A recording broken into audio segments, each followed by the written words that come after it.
Good evening, everyone. I'm Connor. And I'm Wyatt. We got a ton of news for you today, so sit back and relax because you're watching the Yank Tank.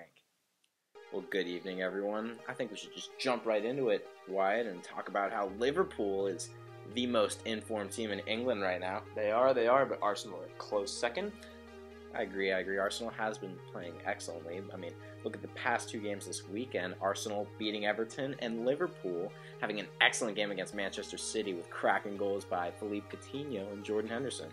I honestly think Liverpool has just really stepped it up this second half of the season, and I think Brendan Rodgers really knows what he's doing. I mean, Daniel Sturridge coming back from that injury and then kind of moving the team around, having Emery Can play more of like a center back role and Alberto Moreno moving to the left mid role. I really think Liverpool has stepped it up a notch and they're ready to take the season by storm. Arsenal are doing well themselves. Had an impressive win this weekend against Everton, a 2-0 win, goals from Olivier Giroud and Thomas Rosicki.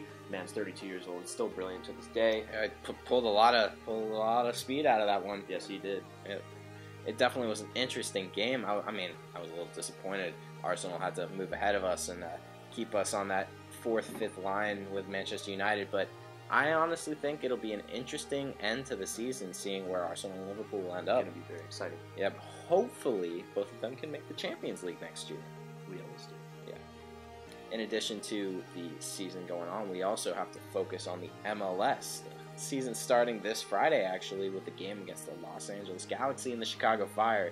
It's going to be a huge one just to open up a new season with new logos, new players, and new teams, the Orlando City and New York City FC. So, I mean, there's a little trouble going on with the players' union and the owners, but I think we know the executives are going to get that sorted out and everything's going to hopefully get back to normal and we're going to have an amazing MLS season coming this year. It's going to be a strong one. Everybody in America getting excited, obviously. Their team is ready to start a new season and have a good one. Yep, it'll be interesting. In addition to the MLS, the NASL is also having a ton of improvements, including new players and new owners.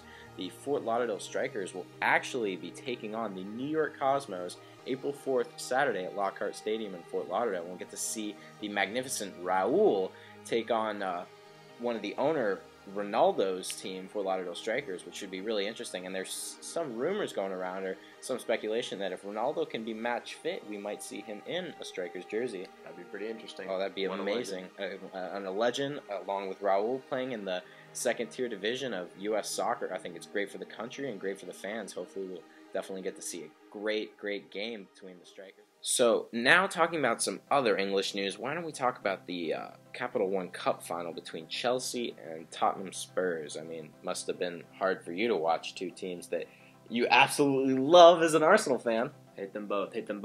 Really tough decision for me to obviously choose a winner for that game. I wasn't rooting for anyone in particular. Chelsea came out as champions with a 2-0 win over Tottenham. Yeah, so why don't we bring in our Chelsea correspondent to really find out what happened this game and what were the highlights? Good evening, gentlemen. Good evening, there he Andrew. is. Andrew. Blue flag flying high. Obviously happy. Well, Andrew, explain to us what happened in this cup final that neither of our teams were in. Well, I think it's one of those things where it's a Mourinho tactical masterpiece. Who would have thought Kurt Zuma was going to play in that holding role instead of Matic, and he was outstanding. Harry Kane, and Christian Eriksen were invisible. Christian Eriksen had a cracking shot. Very good free kick. It did have me worried briefly, but Petr Cech watched it all the way onto the bar. He even watched it take his hand Did away. He? Yeah, always watched it onto the bar. But apart from that, Kane and Eriksen were invisible. So Mourinho got it spot on as always. Well, I mean, those goals were...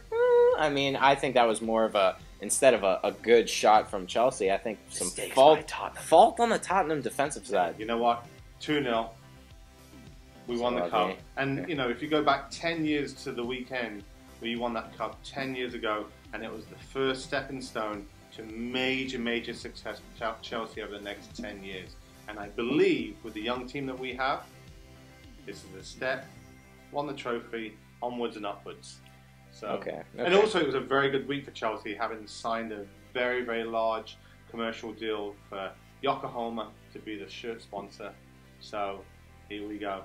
Gonna be a Keep that blue flag flying high. Yep. Okay. Can you tell us who the wanker of the week is, Andrew? Wanker of the week? would be... There's only one. I'm not sure if you heard the news. Adam Johnson. Adam Johnson. Adam Johnson of Sunderland. This was a sticky situation. Big shocker. Big shocker. Elaborate for us, Andrew. Well, Elaborate. obviously, we don't know the full details, but 6 police cars turned up at his house and arrested him this morning. And Sunderland have suspended him from all team activities until further notice. Some alleged incident, I say alleged, with a 15-year-old girl. That's all we kind of know at the moment. So that is the wanker of the week. Well, why would a football player of his stature, with such a beautiful wife as well? I'm not sure he's married. I think he's got a girlfriend, but But still. Either way, very wanker-like. Yes, exactly. Extremely wanker-like. He does get the wanker of the week. The accolade for the week. Going to be interesting to see how that one plays out. Well, I think that's all we have for this week. I think signing off for the Yank Tank, I'm Connor. I'm Wyatt. And I'm Andrew. Have a great one, everybody. Keep the blue flag flying high. Don't do that. Don't do that. No.